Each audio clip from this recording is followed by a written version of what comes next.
Usually games have very, very few trades. In this case, yeah, the Trundle was swapped around, but we had it pretty much in order for RNG again. I also think it's just because look at the amount of AD carries that are banned, and you're still like, no, these are good AD carries. Exactly. These are meta AD carries. So it definitely feels like we're starting to see for once that there's not like a top 2, top 3 AD carry pool that you need to get early. Yeah, the only asterisk there is I would say Callista, but in this exact game it's not. But yeah, the Callista's banned, and it's like, oh yeah, we'll just pick it on 5. Like, it's whatever. And I love that, right? I'm always happy when it's like either if there's an S tier just banned and you have like a wide variety, or there is no S tier and yeah, you kind of do whatever. It's kind of interesting. The roles that are picked on 4 or 5 are almost always like the healthiest champion pools, where it's like there's not really one we have to rush for, so it's fine. Aatrox is the one who's skewing everything, where every team is like picking Aatrox on blue 1. We'll see if that gets developed. We saw the Fiora ban required for it. We saw that Breeze is having to play Jackson's like, that's cool, we're gonna do that one instead. Looks good against DRX. The game didn't go so well, but the 1v1 looked fine, so we'll see. Breeze gets to try it yet again. We are on to the Rift. Mad Lions and Royal never give up doing battle. The 2-0 LEC. This league is undefeated so far at the World Championship play-in. RNG had an arguably upset loss to DRX, but now in the second game, another team they're, I think on paper, favored against here in Mad Lions. Just curious, I was just looking there because Waze actually started with the slowing smite here, which is a bit of an interesting one because usually you'd see him go for the red smite, so you can actually take a little bit more of the aggressive trades. But I mean, it should help him buy a little bit of space against people like Elyoya, but definitely the dueling potential going to be missing a little bit from Way here, and should help him out a little bit on the ganks too. But RNG just sticking around in River here. Looks like they might try and go for a little bit of a late invade here, but Mad Lions are ready for it, so they just decide to walk back. Yeah, choosing the kiting option. Of course, he's gone fleet here as well. We've seen even some players have been increasingly going ghost, and not only on bot lane marksmen, but also the junglers, like Graves here as well. So choosing, no, I want to make sure that I am away from the Aatrox. I can get away from Niski's fling. I can get away from Trundle. And it's like, as long as I'm far enough back, I'm just going to win if you can't hit me. So seemingly choosing that option for it instead of the scrapping power, the kiting power. I think it logically makes sense when you're against a pretty melee-heavy team.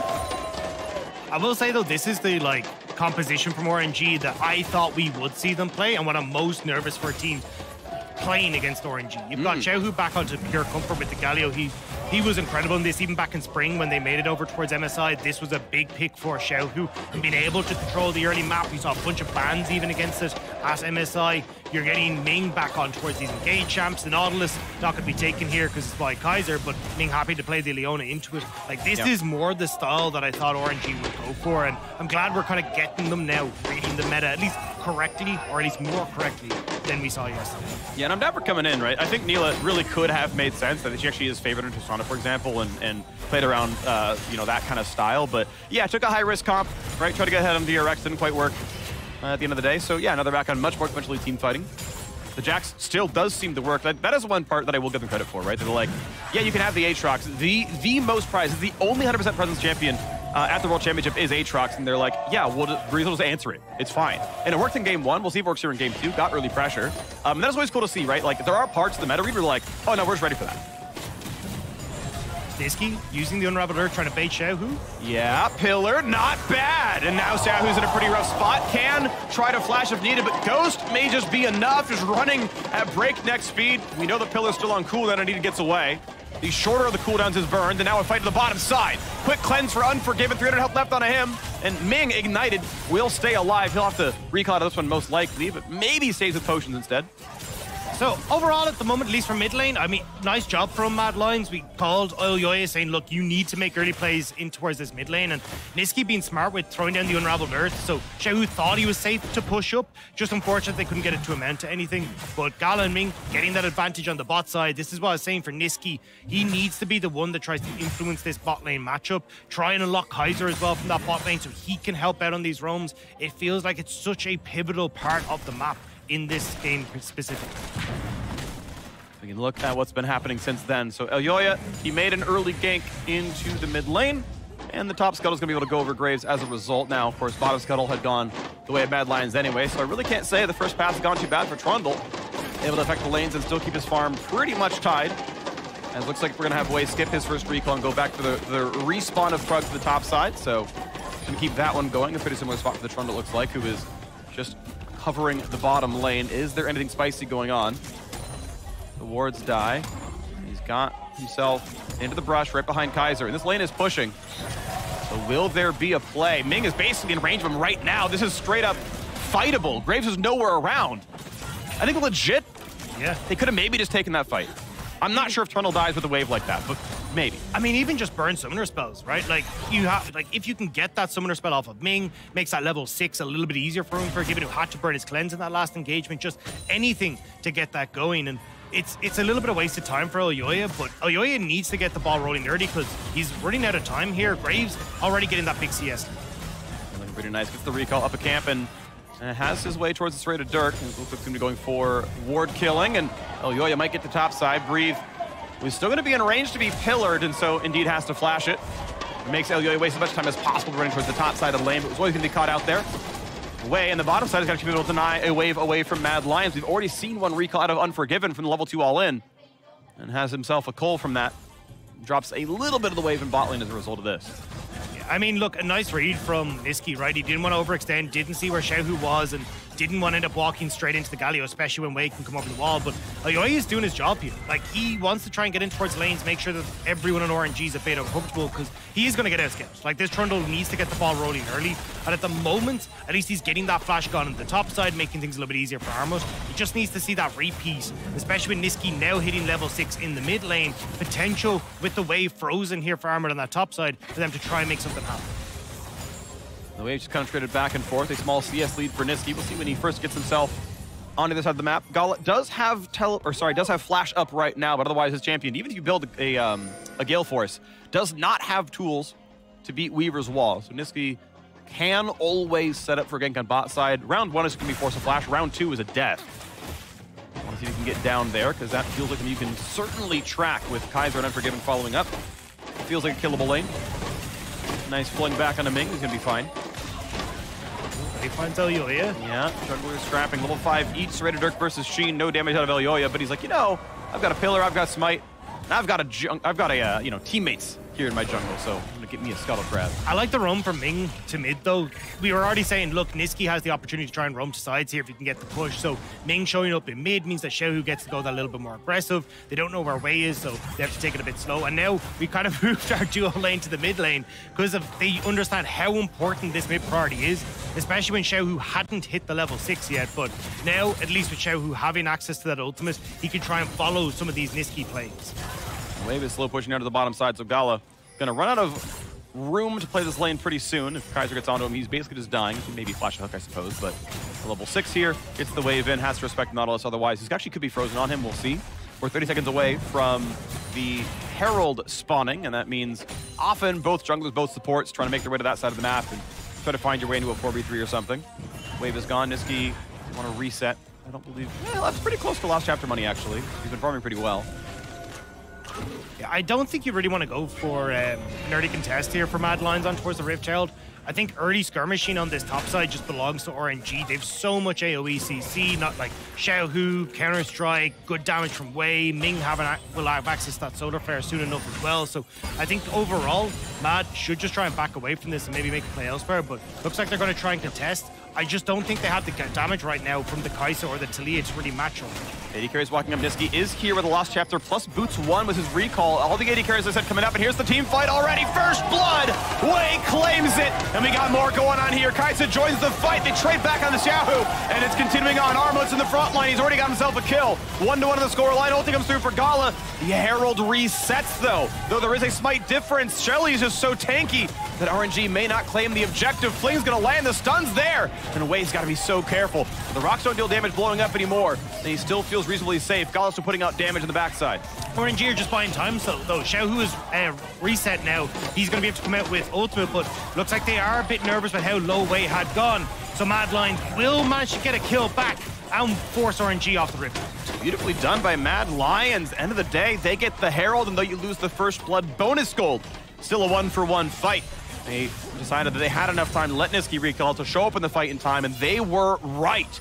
So the scoreboard right now says 500 gold to RNG, but you're gonna get a few hundred back when the Herald finally charges. Yeah, and then look, at the beginning of this, it's great from RNG. They turn immediately onto Elyoya and burst him down, but they all end up in this tight little choke point, which is perfect for Armut. Gala isn't really in a great position, and they managed to kill Xiaohu before he gets the ultimate off. So not able to use that big access to the zone control, that CC that we're talking about into this fight. Rift Child resetting is so unfortunate as well. Yeah. Means that it's just a disaster for RNG after that initial pick. Yeah, just out of patience, honestly. You even saw the eye pop plus the smite. I was like, sorry, bud. It's already running back and healing up 10,000 health a second, so not a kill to be had. RNG playing now for the Dragon, though, instead. They've got the Emerald Glaive on, so first completed item is through here for Wei. And not all of its gold efficiency is in actual combat stats, but it's good enough that RNG have control, and they will be able to get themselves the Drake. This is the kind of game, you know, that I wanted to see. You know, there's still a 1 in the front when you get the first Dragon kill, so RNG start that stacking, but Mad Lions give a bit of damage to the mid. Probably just the 1 plate. You don't want to summon... Oh, they actually do go to summon the Herald. I guess they don't think they have a better time to get plates than now. Mid lane will go down to about 2,000 health, but they will not get more than the one they worked down and the 2 afterwards. A lot of damage here. Niski just locked up, and Wei again finds the ulti over the top to get that kill. Kaiser a bit low. No flash available. Gonna get hit with the end of the line. And Nux Zenith's Blade should be soon. He's gonna land it on a Kaiser, and Wei should get yet another 3-0 Graves. Wei is getting huge in the jungle, and it's just RNG finding these nice timing windows to pick up Dragon before Mad Lions have established themselves in mid lane to use the Rift Herald, and then good turnaround as well with Xiaohu just barely clipping onto Niski with the taunt. Gal as well, 2 plates in the bot side. I mean, we thought that it was going to be Mad Lions getting the advantages off the Rift Herald, but suddenly it's RNG who found themselves 1,500 gold. I just like Xiaohu's build. He's rushed Sork Shoes. He had it since the last fight as well, but not only do I care about move speed on Galio, because of course you do, you have to land a melee range taunt, but he's like, yeah, my job is burst. Like, he could have gone Merc Treads. He could have gone, I guess, cooldown boots for more. Well, it's like, no. I'm going to burst him at 10%, and then Wei will just claim his kill and stack up no problem. I love it. It's worked out, honestly. The Herald has charged, and guess what? The gold lead is 1,800 already for RNG. And it just feels like a cheat code for Wei when you've got Xiaohu as your mid laner. Like, you get to play Graves, and you're just like, okay, cool. I've got one of the best mid laners in the world at trying to facilitate your teammates, and it's just so easy then to set things up. Now going to go up towards that Eclipse as well. He's going to be dealing a ton of damage in this game. And again, like, this mid jungle is kind of the bridge to that later point in the game, right? You still have Gala who's scaling. You still have Bridge who's going to be terrifying in the later portion of the game, even if he is slipping slightly behind in CS to Armod at this early stage. Wave goes down yet again, and RNG don't have any obvious objective to play for. There are turret plates up for another 2 minutes, but if the waves are defended, nothing really happens here. AD carry is still scrapping in the bottom side. Gala doesn't get a whole lot done there. It gets to Chunk Unforgiven down the other half is refillable potion. Cole still stacking up for this Kaisa, but still mostly just waiting around. Ooh, bottom scuttle's up. All right, get over there. Yeah, Mad Lions are trying to cut off RNG from getting access to this bot wave. You can see Gala had already built up that wave, so Mad Lions trying to beat them to the punch on this bot side. Might actually catch Gala, but now you can see RNG moving in, so Xiaohu moves back in towards mid lane, and you almost get the turret plate anyway as Gala, and the fact that you're controlling this just path in between mid and bot means that it's really difficult for Mad Lions to really do particularly much, because even if you end up trying to engage on bot side with a numbers advantage, Xiaohu has ults to join in. So 3 turret plates work down to the bottom lane. 0 have been claimed for Unforgiven down there. So Gala, not only is he up 30 CS in a mostly undisturbed lane, they both roamed a Herald. They both, I guess, looked at Dragon die, but ultimately Gala has been crushing this lane overall. Plates and CS. Bree now fighting Armut, and that is a lot of damage down CS, but got some pressure. Means gonna get a friend coming across. The stuns just keep landing, and Kaiser will certainly die away on a rampage. 4 in a row for him. And now you just get to move back towards the turret. Gala will get more plates, and RNG, this is what we're talking about, just bullying Mad Lions off their bot lane turret, knowing that they're stronger at the moment with this massive Graves from the jungle. The best feeling ever is 610 gold, which means I got solo first turret and solo the plate. Oh, I am rich. That was a functional double kill by autoing that turret. He's got so much. He's only 300 gold behind the Graves. Like, that tells you how much gold Gala has right now. 5 plates in a turret or 4 kills. You know, either one. 960 extra money right there on the Gala, yeah. And hell, look, he's just coming out of base now, walking mid, because Rift Herald's about to spawn in just under a minute's time. So you're going to get pushing mid here for RNG. They can then lean in towards that objective as well. And they're not even worried about bot side right now, because the wave isn't even threatening the turret. And even if you do, you can still turn that in towards mid lane immediately with this Rift Herald. Well, red buff attempt, though. Armut gonna be able to start this steal attempt, and Elyoya. There we go, claims it. Good smite, thank you for the red buddy. He did the first part of the work, but I get the credit. Scoreboard goes up 4 for him. Divine Sunder in for the Trundle. And this is where this is going to become a real test for Mad Lions. One of the biggest problems that they've had is trying to come back from deficits, and 3K gold now behind. Let's see if they can find the pick onto Bree. Pillar backwards, but a nice control ward held in inventory. Keeps that one, keeps the Q. Able to get away, no problem. Unforgiven, now forced to run away. Ming not close enough with his reinforcements to start that dive. Unforgiven could always cleanse the stun, but you know, that's still a long cooldown to burn out. But second Herald, what we're looking at right now. Eclipse is in for the Graves, the first character to 2 completed items here. Exactly 1 for Elyoya's Trundle. It's gonna be hard to fight around this one. Bit of damage back and forth, but what's it gonna really look like here? Everyone is there, Anchor's not gonna land. Ming can still play frontline. Has ulti, has flash, no ignite. But can certainly start these fights out. Now Shelly low on patience. Wall comes across, Gala zoned out, backline access, Niski nearly dead, a stopwatch burn now as well. Team fight continues, will anyone die? Elyoya gets out, no! It's gonna be a 1-for-1, Graves claims it, and the dive continues. Breathe is still on for more, he's got a double, he's gonna get the triple, decided way, got to have too much fun. Then maybe he wants some now for himself, the dive is on, turret aggro is there, 5 in a row, Ming finally drops, Breathe shoved the wrong way, staying just barely alive. Shut down claim, traded back by Aphelios, an ace for RNG. It looked okay at the start, went a bit sideways at the end, but RNG will still get the ace, will still manage to get this Rift Herald as well, and even Gala getting that shove in on top side. So RNG very much in control at the moment, and look, it starts with this Shehu, great flash over the wall, immediately onto Niski and Unforgiven. You get Unforgiven to cleanse it, but Gala able to use the Inferno ult over the wall, it's dealing a ton of damage in the back line.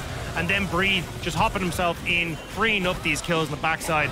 It was not really a front-to-back fight at any point in time for Mad Lions, because RNG has just so many different routes into the access of the backline. Yeah, you know that's the game slipping away from you at that point. It was a 2-0 start for Mad Lions in the play-ins, but you know it's like, well, we got ace for 3, they got Herald, they're already up Dragon, like, players know RNG are winning in this game. Is it winnable still for Mad Lions? Of course it is. Yes, you can have a comeback, but this is Mad Lions down in quite the deficit. It's RNG getting more than double their domestic average gold lead at 15. They're up more than normal, and yeah, feeling very good now in this one. But this is the thing, Mad Lions have been a team that do very well when they get ahead. Like, they're very good at playing from a lead, but when it starts to slip away from them, they haven't been as good at, oh, we'll go for a cross map. Maybe we, you know, drop a lane and play off 2 waves so we can look up for a pick. It's these kind of things that have been missing from Mad Lions play, and that's where it feels very difficult for them right now, especially when RNG just look at the vision control that they have. Like, complete bot side control for them, allows Way to just wander in through the bot lane jungle, or bot side jungle, and now stick down the Rift Herald. A little bit of damage gained on a turret that is eventually worth 800 gold if you can claim local. At some point, maybe someone will show up for that one as Jax is on his way towards his own Ruin King. Just very happy up the top side. Passive stacked up. Thank you very much. 300 gold goes to him, 200 to the rest of his team. Gold lead grows and grows. 4,500 now for RNG, up 2 Drakes as well. And I think this is where we're going to start to see the fact that Jax was so prevalent in the meta in LPL, starting to now play a big factor into things like the Aatrox, because it does feel like Jax, twice now we've seen Breed pick it up, and twice it's been great. Breed's Fiora also incredibly strong and able to deal well into the Aatrox too, so it feels like RNG have at least kind of found out the conundrum that is Aatrox in the top lane, and that means it opens up so much more flexibility for people that have been struggling, like, you know, Gala in that bottom side of the map, getting a bit more of an opportunity for Way to show what he's worth now on this Graves. It feels like the drafting for RNG, now that they figured out the meta, is a bit better. Well, a bit of sidestep away from the pullback. Ghost is enough. Still, though, it is Armut forcing out a longer cooldown than what he spent. Ult relatively short. Ghost about 3 minutes. A little something done there. Nice on the side, but there's still so much more to do for Mad Lions as Yahoo just walks right back to the bottom side and goes, hey, I've got a jungler here. I've got a 5-kill Graves. And turret will indeed drop, and 800 gold will be split amongst RNG. And again, like, all this vision control is just going to stay planted on the spot side. Ooh, okay, Unforgiven. Nice ult by Unforgiven, though. Picks a very good spot to go, gets away from everything. Still will lose his own tower, but hang on. We've got reinforcements. Tower stays alive, a flash to safety. And here comes the re-engage. Turret drops crucially, making this fight so much easier for RNG to play. Armut lands Q2, but Ming is tanky. Kaiser coming around. Anchors in, needs a good ult target. It's going to be Gala getting hit, but is he in range of anything? Fling not available for Niski, so no one drops except the front line of Mad Lions away. Gets yet another. Inches turn into a mile there. Mad Lions nearly closed the gap, but RNG just a hair's breadth away. And now RNG will push in this wave. That's mid lane turret down, bot lane tier 2 gone as well. And with Dragon in 2 minutes, there's going to be a big old reset coming through for RNG now with the amount of gold they picked up. I like the start here. Unforgiven again plays it about well as he can. Cleanse, then ult over the wall is really nice. All right, we can't reach him, so turret goes down. But Unforgiven's just out of the fight at this point. Like, and then Elyoya already chunked low as well, so it becomes a very difficult fight for them to take. And this flip, if that had connected from Niski, that could have been the difference maker, but it doesn't connect onto Ming or Gala. Yeah. And even here again, look at the damage. Niski just barely not able to get on towards Gala. And now with the overextension from Mad Lions, RNG can turn this. Yeah, if that one lands, right, Ming's dead, the rest fight looks good. If he saves the cooldown, it's killing Gala. It probably still looks bad when Breathe TP's in, but still, we got another play in the mid lane. Goodbye. Goodbye, he's dead. Auto attack's gonna land away. Is Godlight, collects up a little bit more money, and it's gonna keep on going here. Breathe is on the way over. Kaiser can QE the wall. I guess Q is down. He's gonna Q in actually for a bit more, but I don't know if you win this one. The fling back is not bad. Breathe on the 1k health. Nice little chunk there as well. Good damage to Niski. He can spam that low cooldown, just doesn't matter. So it's about a bit of time for Armored on this bot side, right? He's going to be looking for that turret play, or turret bounty, but that's why RNG now starting this up. They want to get the TP out, which is committed by Armored. And they can look at it. They can see, all right, 4v5. We're going to go for broke. No AD carry. Dive comes on in. They just want the team fight in the first place. Xiaohu chunked down low. One hit to dead, and Elyoya bites him. Traded, though, mid laner for mid laner, but crucially, in an over-engaged fight, outnumbered fight, Mad Lions get the 1-for-1. Yeah, I mean, they had to commit the TP. Unforgiven wasn't there as well. He was just coming out of base, so you'll take that as Mad Lions, but now it means that you've invested, you know, a little bit of it there from Mad Lions and also on RNG side with Dragon in 30 seconds. Mad Lions need to get control over this mid lane, move in towards River, try to look for RNG as they're coming in, but you'll see it here, right? As Armo comes in, he's got a great position where Gala and Xiaohu are both right at his whim. Gala tries to get force forward with the ultimate, but ends up whiffing on that one, so doesn't actually get a huge amount of damage off. So it means that Mad Lions are able to dissuade them. But 10 seconds now, RNG in bot side River. Armut had pushed out top wave, but no TP for him because it was just used. Means he's going to be late to the Dragon. And they're going to start putting it fast on the way towards Infernal Soul here. RNG going to grab their third pretty quickly. Yeah, no one is around. They were the faster ones to reset off that fight. Got back around, obviously with the gold lead as well. You just kind of bully your way in if you believe you have the numbers, and indeed they were right. So we got a 5-minute timer until Dragon Soul comes in.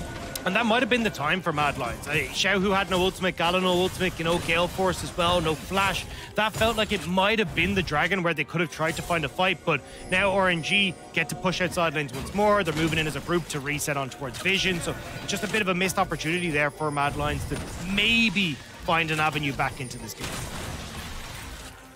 And they can hope. Armut, at least it's a CS lead, you know? Impact, he had 9, this guy's got 46, so at least well done here for the Aatrox. Cyrilda's Grudge is in, finally onto items himself, so temporarily, same item spikes, and up 2 full levels onto Breathe. Armut, if there's a way back in, it seems like it's going to be on this Aatrox. Previous wounds, nowhere in the build for RNG. If he can frontline and be huge, maybe it's enough. Over the wall goes Elyoya and tracks Ming. Ults for stats, this could be really good, but Aatrox, is he able to even fight it? Unforgiven puts in the damage. Ming's W finding that a timeout! But look at that! The marksman ults come through. Gala is good for it. Unforgiven is down.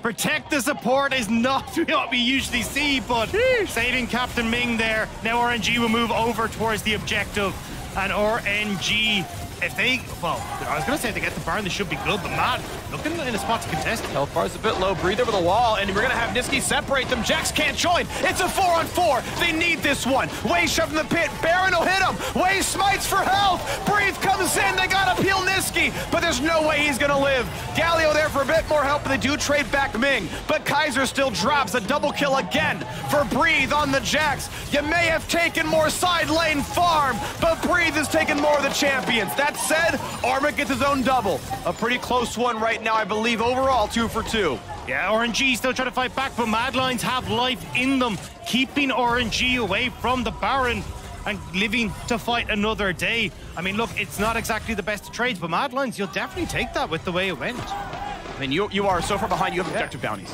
A 2 for 2 is probably just XP positive for you.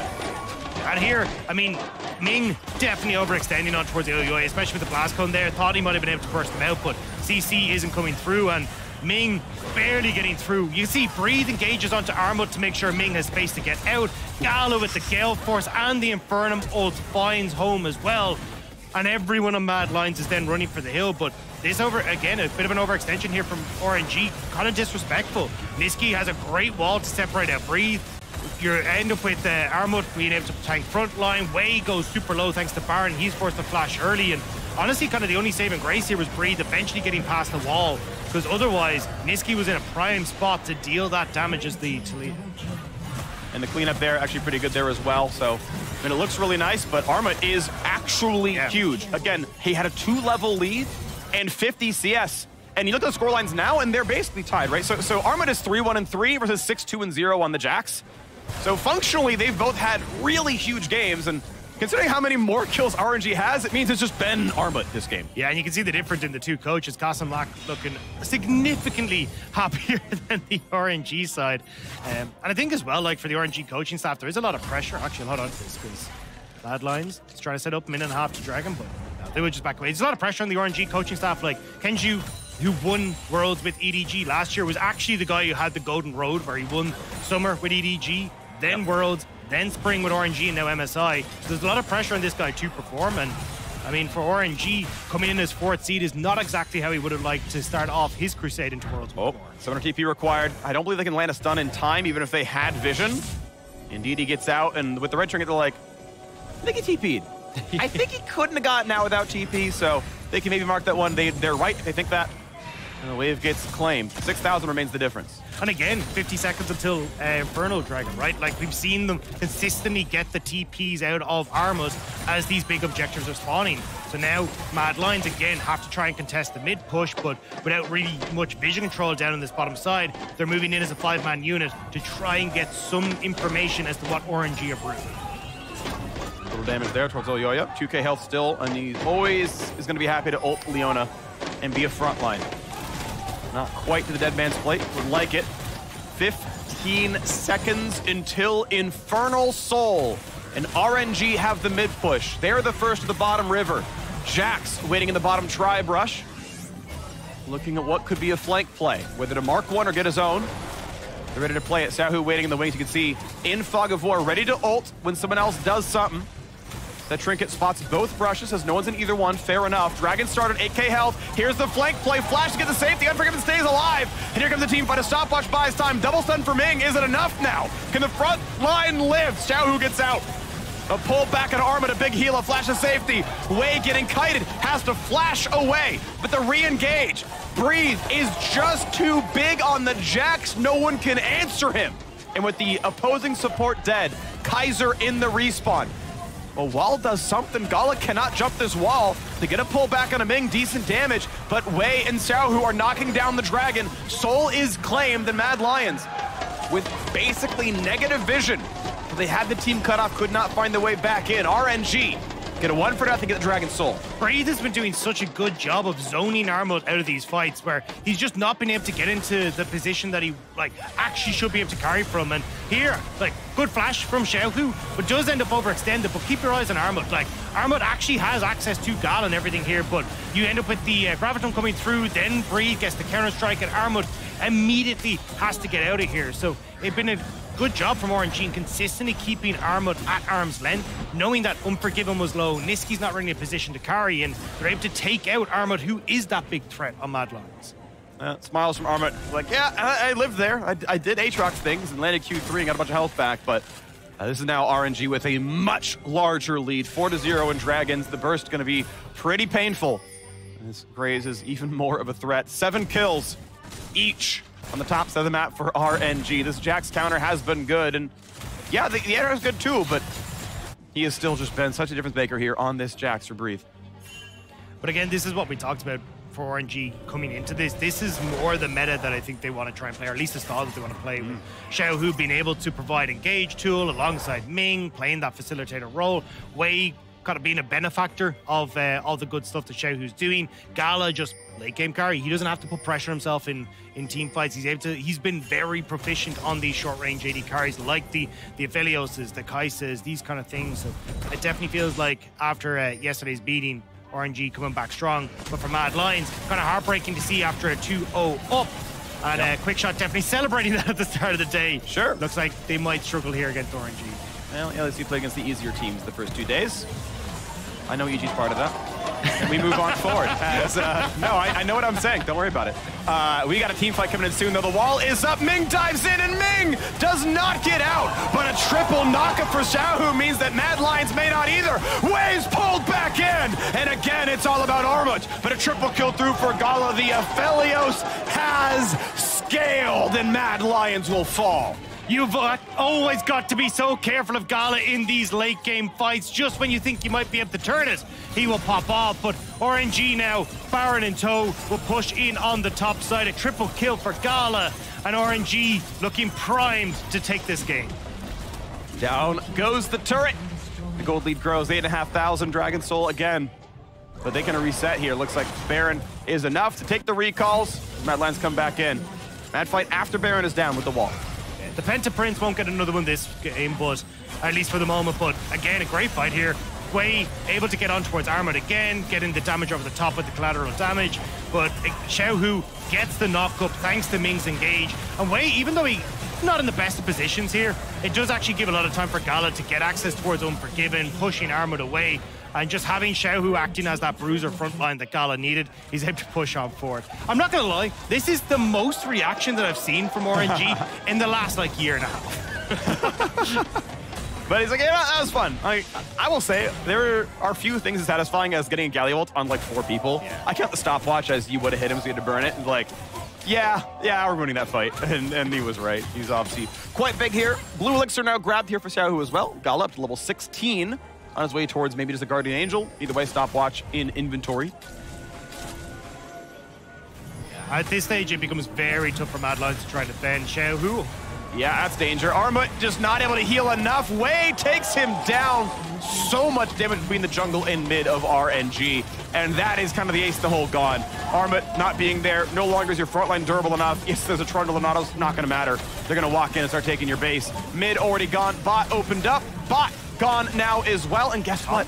There's already a wave top lane. RNG get all 3 inhibitors in the span of 15 seconds. Xiaohu maybe a bit too far, and he will Zonia's at 1 HP. This is going to be a mid laner down, but still, both teams -1 solo lane is still a fight that RNG can feel good about. That is a stun and an Unforgiven. He ults to safety. A stopwatch buys a bit more time. Here's the dive at a Ming. Niski going to stay alive for a second longer. Kaiser forced back to the base. Niski goes down. Just barely does Elyoya live, but the Nexus turrets will fall. Mad Lions fought valiantly. Armut has a 26th champion. The Nexus falls. RNG wins, and they're up 1-1. That is the RNG that we expected to see coming into Worlds. That was the RNG that people were terrified of, and unfortunate for Mad Lions that they were the first that had to really face up against it. RNG bouncing back from their loss yesterday to DRX and looking very clean doing it. Well, 2-1 for Mad Lions. If you beat DRX, you are careening toward what looks like a 3-way tie at first, right? We assume RNG wins out. Honestly, if you can do this as Mad